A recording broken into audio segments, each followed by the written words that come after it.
Mun nimi on Mikko Koponen. Harjoitan Bodhidharma-yhteisössä ja toimin Suomen buddhalaisen unionin puheenjohtajana.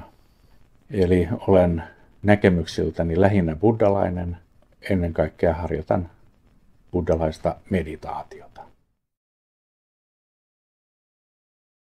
Lähtökohtaisesti voisi sanoa näin, että buddhalaisilla ei ole ennakkoasenteita mihinkään toiseen uskontokuntaan tai maailmankatsomuksellisiin näkemyksiin tai vakaumuksiin, vaan aina voidaan neuvotella, keskustella, elää sovussa rinnakkain. Ja jos konflikteja syntyy, niin yleensä kahdestaan neuvottelemalla asiat etenevät ja tietenkin maailmalla voi olla monenlaisia konflikteja, joita on niin kuin historian saatossa syntynyt ja ne on pitkiä. Mutta lähtökohdista buddhalaisilla ei ole ikään kuin tämmöisiä suuntia tai viholliskuvia tai sellaisia, joita ei voisi kohdata.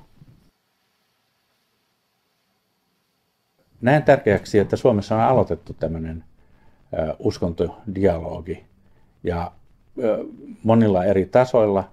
Ja toivon myös, että se koskee myös erilaisia vakaumuksia, koska vakaumuksia on monenlaisia, jotka kuitenkin ovat arvoiltaan, eettisiltä arvoiltaan, niin näkisin heidän mukanaan olonsa myös hyvin tärkeänä tässä yhteisessä keskustelussa.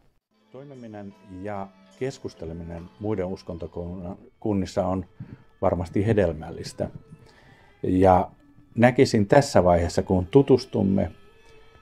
tulemme tutuiksi, niin esimerkiksi kulttuuri olisi sellainen silta, jota voisi olla hyvin käyttää, koska kaikissa uskontokunnissa on paljon kauniista musiikkia, kauniita tanssia mahdollisesti, esityksiä.